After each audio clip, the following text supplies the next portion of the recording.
मित्रांनो, तुमचं पुन्हा एकदा सुमेरित मराठी ह्या यूट्यूब चॅनेलवर स्वागत आहे.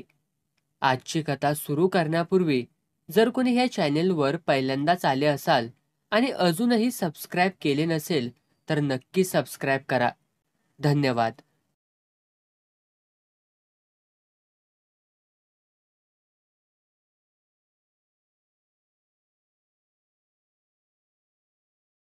फेसनावरनं आपल्याच नादात घरी चाललो होतो.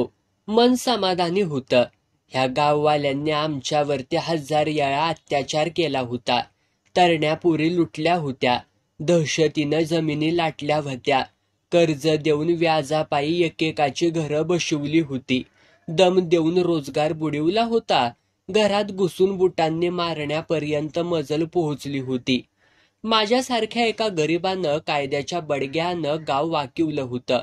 जणू टग्यांची बत्तीशी पाडून दातांच्या पंक्ती चावडीवरतीच मांडल्या होत्या.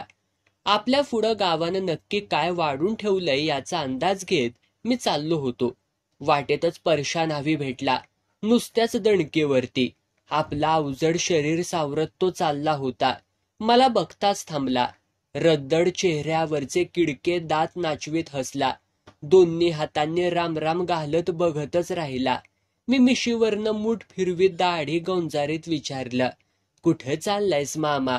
बैत गोळा करायला. देवजी, मानलं गड्या तुला बघ. का र एवढी काय म्या लढाई मारल्या? लेका गावाच्या कान धरून मुस्काडात मारल्यास की तू. मजी कुठं होतस आता पावतर? काशीला गेलो होतो. वा वा वा वा, चांगलं केलंस. गावात भलतीच हुल उठल्या म्हण. कसली हुल? तुझा खून झाला. पोलीस पाटील, तो आप्पा शेडगे आणि देशमुख दादा, पोलिसांनी लय फैलावर घेतलंय त्यासनी. अर्पर झालंय तरी काय? तुझ्या बायको गेल्या सोमवारी जाऊन बोंबाल्ली कचेरीत. म्हणली ह्याच किरड्यांनी माझा नवरा गप केलाय. मग काय? 8 दिवसात तुला हजर करा असा हुकूम सोडलाय पोलीस पाटलाला फौजदारानं.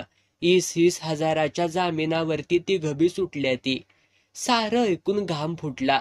माझी बायको भलतीच पावरबाज म्हणायची. कमाल हाय तिची. गप कार झालास? कुठं काय? लेका ती घबी तुझ्या शोधात हाय ती. तू दिसल्यावरती त्यांच्या जीवात जीव येतोय का नाही बघ. तसं होणार असं चिन्ह दिसतया.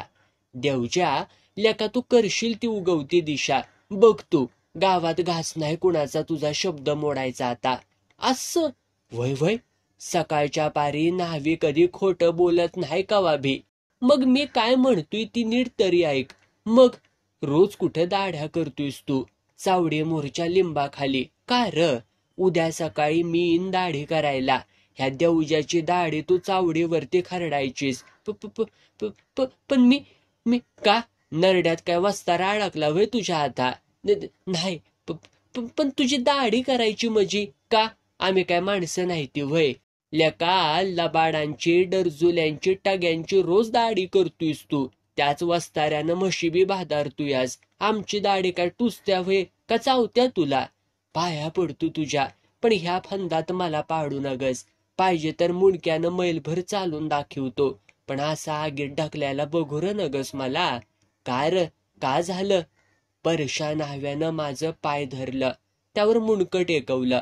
थडा तोंडात हाणून घेतलं, बदडून घेतलं. देवजी, अरे गरीबाला मारू नकस, असं कात्रीत धरू नकस. तू जर तुझी दाढी मला खरडायला लावलीस तर गावकी जाईल माझी. एक 72 हजामतीला याचा नाही माझ्याकडं. पोराबाळांचा माणूस मी, नक काळजाला हिसक मारूस. त्याची ती लाचारी बघून मला काय हसूच आवरेना. जीव खाऊन पाठीत एक कणका घालत म्हणलं, ममयत राहिलेला मी माणूस तुझ्या खिणपड्या वस्ताऱ्यानं दाढी करायला बोळा हाय वय? मी बी तेच म्हणतोया. तुझी लेका परीक्षा बघितली म्या. वय की तू माझ्याहून हाय बळजुरी करणार ते मला माहिती हाय चांगलं. खुळा हायस. मनात आणलं तर समधी भादरायला लावीन तर तेवढ्यात थांबणार नाही. त्याच वस्ताऱ्यानं पाटील सरपंचाची बी हजामत करीन. करशील बाबा, करशील त्वा.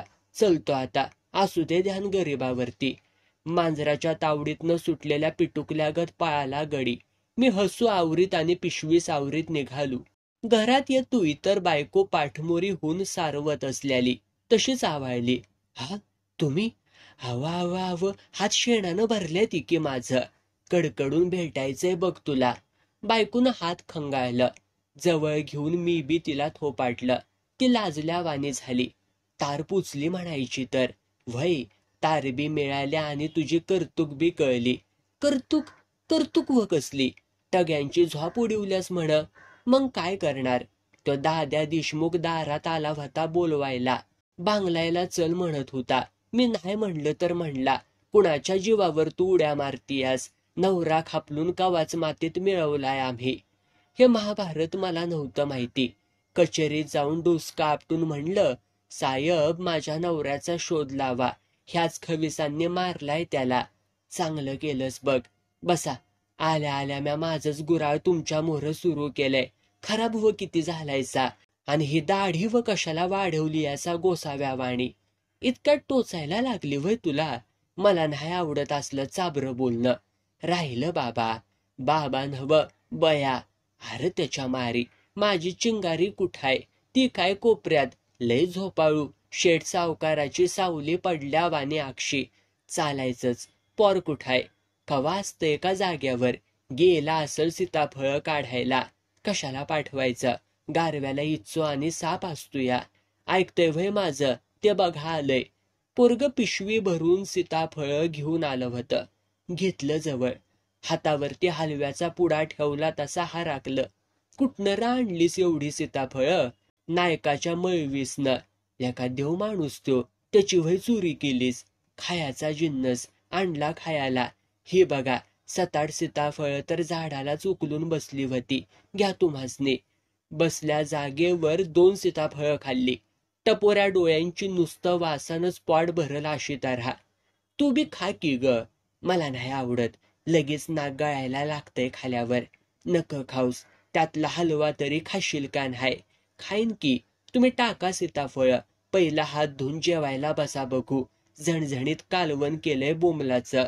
वा, मी येणार असल्याचं तुला काय सपान पडतं का काय ग?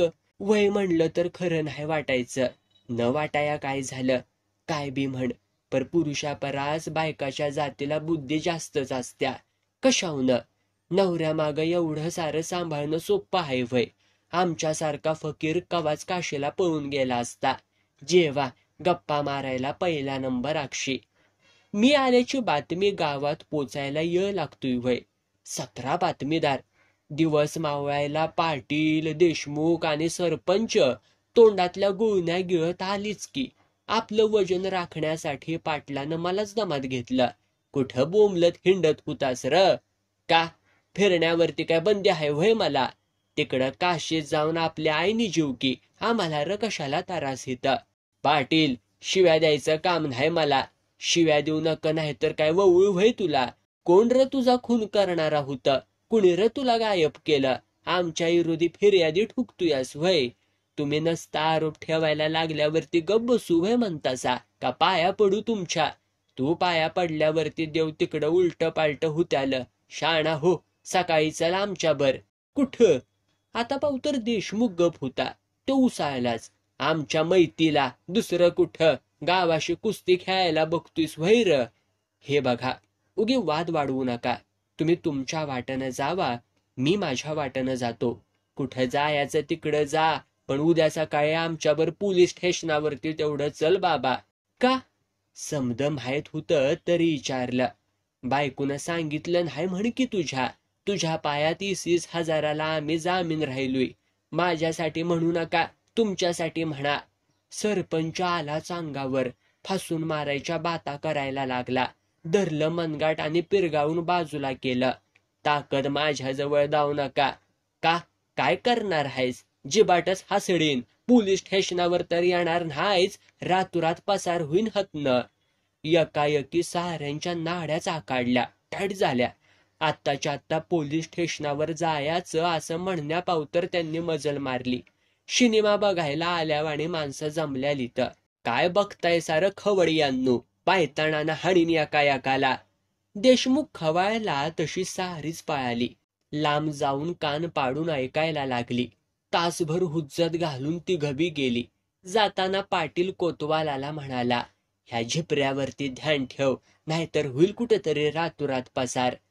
कोतवाल गरीब बिचारा फार घाबरून गेल्याला. तोंड पाडून मानगूट हलवून गप उभा राहिला. सारी गेल्यावरती मला म्हणाला, देवजी तुझ्या पायात आर आमच्या साऱ्यांचंच मरण. कसं काय? नाहीतर काय, आता रातभर तुला राखण बसायचं म्हणजे मेलोच की थंडीनं कडकडून. एठ्या का आपण यखून ह्यांच्या आईला वलर लावायचा. जा निवांत झोप जा घरी, उद्या साऱ्यांचंच वांग वासून टाकतो तर. इठ्या पळाला. माझं मलाच हसू आलं. एका एकाला बांगडीवाणी तापून वाकवीन तवाच राहीन असं मी माझ्या मनाशी ठरवलं.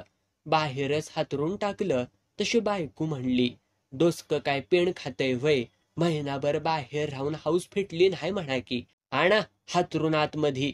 शांतपणे गाढ झोपून गेलो. मामलेदार कचेरीत पोहोचलो तेव्हा चांगल्या 11 वाजल्या होत्या.